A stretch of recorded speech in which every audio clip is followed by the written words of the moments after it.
David Friedman, former U.S. ambassador to Israel. Hello, thank you for joining us. Thank you for having me, Lital. It's a pleasure. So you're living in Israel these days. How are you experiencing this horrific terror attack? Look, it's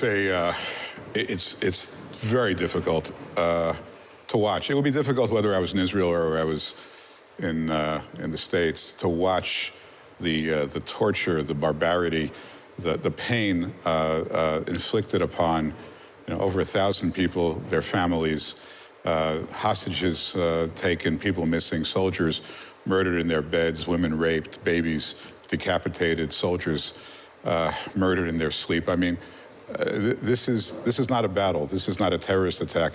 This is a Shoah. This is a day in the Holocaust. This is what a day in the Holocaust looks like. And I think the whole world is captivated by this, is feeling this pain.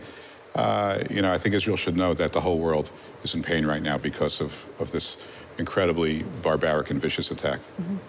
And we've heard President Biden's declaration yesterday, which was very powerful. I think maybe the most pro-Israeli statement that he has done. To what extent do you think the American government is going to stand side by side with Israel in this war? Well, look, I think America is doing a very good thing right now by moving its aircraft carrier, the largest in the world, into the Eastern Mediterranean. I think it's sending a very clear message to Iran and to Hezbollah to stay out. Whether they'll listen is another thing, but they're sending an important message. But we have to stop this appeasement of Iran. I mean, we just have to get that out of our collective American system. This war, this Shoah, was orchestrated, funded, trained, managed, and planned by the Islamic Republic of Iran. Hamas cannot do this on their own. And Iran has gotten much stronger over the last 3 years. People talk about this $6 billion payment of cash to Iran. It doesn't even matter whether that money is used or not used for this attack.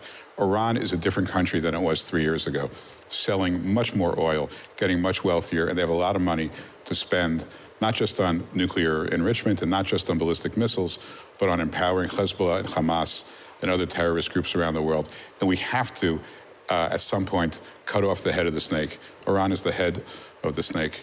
Yeah, so we know that Hamas is basically a proxy of Iran. The question is, in the recent 2 years, we've seen the Biden administration trying to reach out to Iran, trying to reach some sort of an agreement. Do you think the American administration has woken up from these fantasies of achieving some kind of an agreement with Iran? They may have woken up, but it's a very painful way to wake up.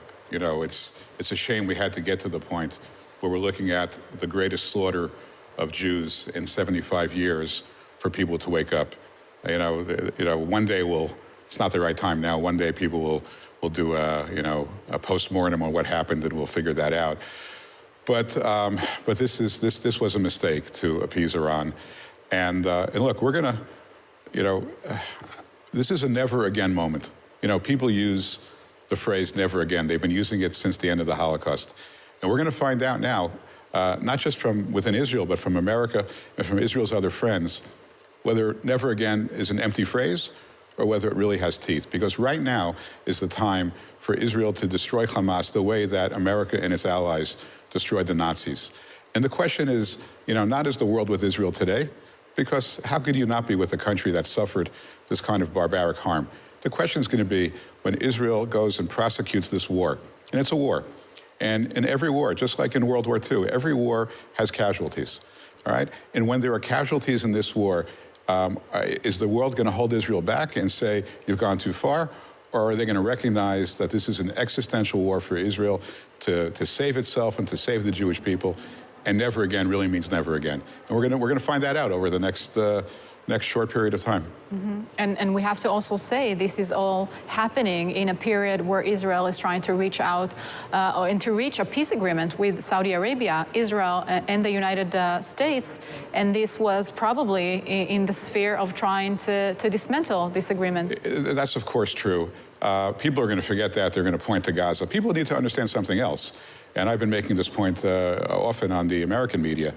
Gaza was once a beautiful place. Gaza has a enormous stretch of beachfront, as beautiful as the beachfront in Tel Aviv. The reason the people in Gaza are not living the way you or I would like to live is not because of Israel. It has nothing to do with Israel. Israel does not have any territorial aspirations on Gaza. If the people of Gaza are suffering, the only place to look is Hamas. Hamas is the organization that subjugates the women of Gaza, that takes the gay people and throws them off of the buildings.